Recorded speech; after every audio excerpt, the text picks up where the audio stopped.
ጥዕና ሃበልና ኩራን ተኸታተልቲ ታይ ሚድያ ለታው ሓበሬታት ሒዝና ቀሪብና ኣለና ሓቢርኩም ናጽንዑ ፈለማ ዋና አርእስቲ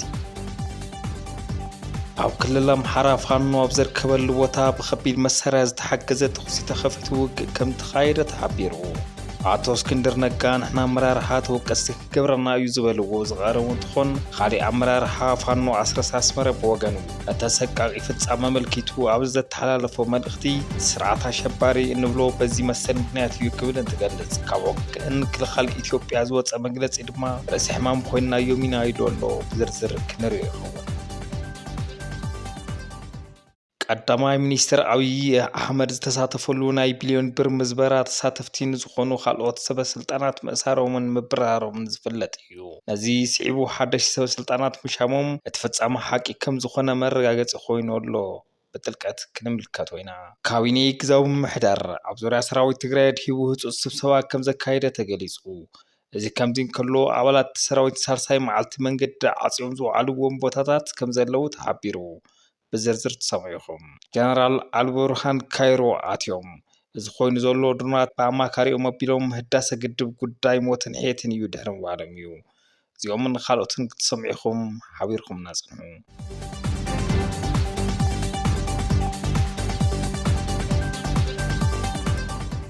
ካቢኔ ግዝያዊ ምምሕዳር ኣብ ዙርያ ሰራዊት ትግራይ ድሂቡ ህፁፅ ስብሰባ ከም ዘካየደ ተገሊጹ። እዚ ከምዚ እንከሎ ኣባላት እቲ ሰራዊት ንሳልሳይ መዓልቲ መንገዲ ዓፂዮም ዝውዓልዎም ቦታታት ከም ዘለው ተሓቢሩ። ኣብ ሰሙን ኣባላት ሰራዊት ትግራይ ካብ ደሞዞምን ጥቅማጥቅምን ጉዳያት ከምኡ ድማ ምስ ቁራጽ ዲዲአር ተታሒዙ ዝገበርዎ ሰላማዊ ሰልፊ ህዝቡን መነጋገሪ ኮይኖም ኣለው። ኣብ ሳልሳይ መዓልቲ ኣብ ደቡባዊ ትግራይ ዝርከብ ሓይልታት ትግራይ ኣብ መኮኒ መንገዲ ብምዕፃው ናብ ኣላማጣን መቐለን ዝግበር ናይ ተሽከርከርቲ ጉዕዞ ኣተጓጊሎም ዝውዓሉ ኮይኖም ትማሊ ሙሉእ መዓልቲ ተዓፂዮም ዝውዓሉ ካብ ምብራቃዊ ዞባ ዓዲግራት ውቅሮ ኣጉላዕ ናብ መቐለ ዝግበር ጉዕዞ ለምውን ተዓፂዮም ከም ዝውዓሉ ተሓቢሩ እዩ። ናይ ደሞዝ ወሰኽን ጥቅማጥቅምን ዘልዕሉ እቶም ኣባላት ሰራዊት እስካብ መልሲ ዝረኽቡ ተቃውሞኦም ከም ዘስምዑና ገልጹ ጸኒሖም እዮም።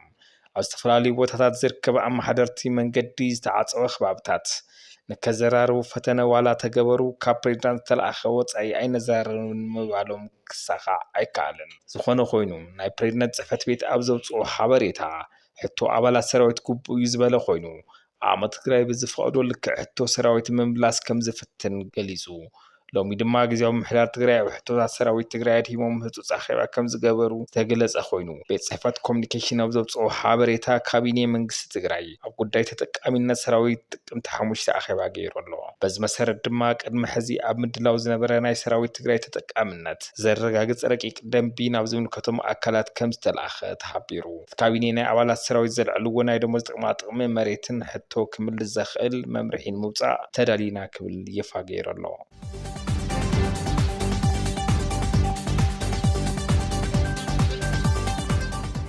ቀዳማይ ሚኒስትር አብይ አሕመድ ዝተሳተፈሉ ናይ ቢልዮን ብር ምዝበራ ተሳተፍቲ ንዝኾኑ ካልኦት ሰበስልጣናት ምእሳሮምን ምብራሮምን ዝፍለጥ እዩ። ነዚ ስዒቡ ሓደሽ ሰበስልጣናት ምሻሞም እቲ ፍጻመ ሓቂ ከም ዝኾነ መረጋገፂ ኮይኑ ኣሎ። ብጌድዮ ጋዝን ብዳንጎቴ መዳበርያ ስምምዕነት ተሸፊኑ ክሓልፍ ዝተሰርሐሉ ናይ ጅቡቲ ናይ መዳበርያ ዘርፊያ መሰንበዲ እዩ። ቅድሚ መዓልትታት በቢልዮናት ዝቁፀር ናይ ሃገር ገንዘብ ብምውፃእ መዳበርያ ካብ ቻይና ናብ ጅቡቲ ክበፅሕ ከሎ እምኒ ኮይኑ ስለዝተገነየ ናይ ኢትዮጵያ ሃብትን ናይ ብልጽግና ዘርፊያን ሓበሬታ መውፅኡ ይፍለጥ። ቀዳማይ ሚኒስትር አብይ ፍጻመ ስዒቡ ሰበስልጣናት ተሓተቲ ከም ዝገበሩን ምምሳል ሓደ ሰበስልጣናት ከም ዝኣሰሩ ናይ ቦርዲ ሰብሳቢን ናይ ትካላት ፈጸምቲ ስራሕን ምክትላቶምን ከም ዘባረረ ተሰሚዑ ነይሩ። ካብ ማእኸል እዚኦም ናይ ገንዘብ ሚኒስትር ኣሕመድ ሸዴ ክኾኑ ከለው ካብ ሺፒንግ ቦርድ ኣካቢነት ሓላፊነቶም እዮም ተላዒሎም። ፈጸምቲን ምክትልን ስራሕ ኮርፖሬሽን ስራሕቲ ግብርና ኢትዮጵያ ትራንስፖርት ባሕርን ሎጂስቲክስን ኢትዮጵያ ከምኡውን ኣብቲ ክልል ፍጻመ ዝሰርሑ ሰብ መዚ ብትእዛዝ አብይ አሕመድ እናተኣሰሩ ቀንዮም እዮም። ናይዚ ፍጻመ እዚ መቀጸልታ ድማ ንዝተባረሩ ሰብ መዚ መተካእታ ከም ዝተሾሙ እቲ ስርዓት ኣፍሊጡ ኣሎ። ናይ ሜሪታይም በዓል ስልጣን ዝነበሩ በሪሶ ኣብ ወሎ ድሕሪ 2 ዓመትን ፈርቓን ተላዒሎም ኣዱል በሪ ሸምሱ ዝተተክኡ ኮይኑ ኣሕመድ ሸዴ ምብራሮም ስዒቡ ድማ ናይ ኦሮምያ ብልጽግና ተኣማን ዝኾኑ ጸጋይ ብርሃኑ ከም ዝተሸሙ ታይም ሚድያ ካብ ምንጭታቱ ሰሚዑ ኣሎ። ብዓዲ ንጥረ ነገር ዝተሓወሶ መዳበርያ ኣብ ልዕሊ ኣቀዲሙ ዝተበላሸየ ግብኣት ሓለፍቲ ብልጽግና ክሬን ብዘይብሉ መርከብ ናብ ወደብ ኣጓዒዞም ብሰለስተ መራኽብ 250,000 እቲ ሓንቲ ድማ 52,000 ሜትሪክ ቶን ማዳበርያ ካብ ጥቕሚ ወፃኢ ኮይኑ እዩ። ካብ ስምምዕነት ተትሒዙ ካብ ድሬነጅ እስካብ ኪራይ ወደብ ካብ ዕገታ መልቀቂ ተባሂሉ ካብ ዝተኸፈለ ክፍሊት ብቢልዮናት ብር ዝቑጸር ከም ዝኾነ እዩ ተሓቢሩ።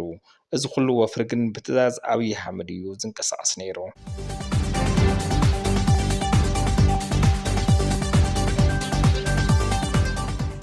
ኣብ ክልል ኣምሓራ ፋኖ ኣብ ዝርከበሉ ቦታ ብከቢድ መሳርያ ዝተሓገዘ ተኹሲ ተኸፊቱ ውግእ ከም ተኻይደ ተሓቢሩ።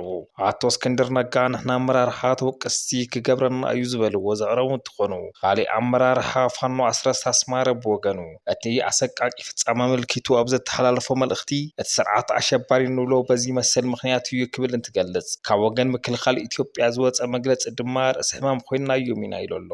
ኣብ ልዕሊ ክልል ኣምሓራ ኣብ ዝግበር ዘሎ ውግእ ሕጂ እውን መዕለበይ ተረኸበ። ሕዚ እውን ስለ ጠንካራ ወፍርታት ብሓይልታት ፋኖ ስለተተሓዙ ናይ ወረዳ ከተማታት ከምኡ እውን ስለ መሕዘኒ ቅትለታት ሓበሬታታት ምውፃእ ቀፂሉ ኣሎ። ናይዚ መርኣይ ኣብዚ ሰሙን እዚ ኣብ ጎጃም ተፈፂሙ ዝተባሃለ ኣጸያፊ ፍጻመ ሎሚ እውን መነጋገሪ ዛዕባ ኮይኑ ኣሎ። ሓይልታት ብልጽግና ኣብ ልዕሊ ሓንቲ ዕጥቕቲ ፋኖ ፈጺሞምዎ ተባሂሉ ብሓይልታት ፋኖ ኣብ ዝተወዝዐ ኣጸያፊ ተግባር ኣመራርሓ ፋኖ ኣስረስ እዚ ኣብ ልዕሊ መሳርያ ዘልዕለት ኣባል ተፈጸመ ኮይኑ እምበር ኣብ ልዕሊ ሰላማውያን ዜጋታት እቲ ክልል ከይተነገረ ዝቀጸለ ፍጻመ እዩ ብምባል ኣረድዩ ኣሎ። እዚ ድማ እቲ ስርዓት ኣብ ልዕሊ ዜጋታት ጭካነን ክፍኣትን እናተግበረ ኣፈራሪሑ ናይ ምግዛእ ድሌቱ ዘርአየ እዩ ኢሉ ዝኾነ ኮይኑ ኣብ ዝተፈላለየ ዙርያ እቲ ክልል ኣብ ዝግበር ዘሎ ውግኣት ሕዚ እውን እናቐጸሉ እዮም።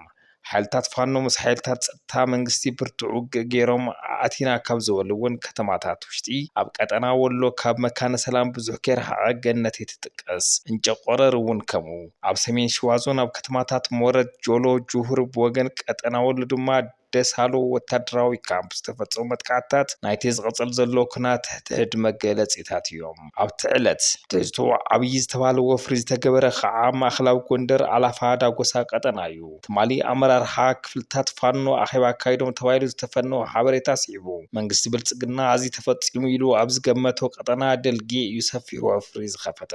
በዚ ድማ ኣብ ልዕሊ ክልቲኦም ሓይልታት ሰብኣውን ንዋታውን ኪሳራ ዘብጽሐ ውግእ ምንባሩ ተፈሊጡ ኣሎ። ኣብ መንጎ ውዳበታት ፋኖ ዝፍጠር ምትእኻብ ብስግኣት ዝሪኦ ብልጽግና እዞም ሓይልታት ናብ ሓደ ከይመፁ ዝገብሮ ቅስቀሳ እውን እናቐጸለ እዩ። ኣብ ኣመራርሓ ፋኖ ሓደ ዝኾኑ እስክንድር ነጋ ብወገኑ ንስርዓት ብልጽግና መርዚ ብምባል ድሕሪ ምጽውዑ ነገር ግን ናብ ሓደ ብዘይምምጻእና ንሕና ናይ ፋኖ ኣመራርሓ ኢና ናይ ታሪክ ተሓተቲ ክብል ገሊጹ። ክልቲኦም ሓይልታት ፋኖ ብጠቕላላ ተፈጺሞ ኣብ ዝተባሃለ ግፍዓዊ ፍጻመ ስሙ ዝተልዓለ ናይቲ ስርዓት ሰራዊት ንባዕሉ ተኸላኺሉ እዩ። ናይቲ ሰራዊት ድልውነት ካብ ልክዕ ብላዕሊ ኮይኑ እዩ ክብል ድማ ወሲኹ።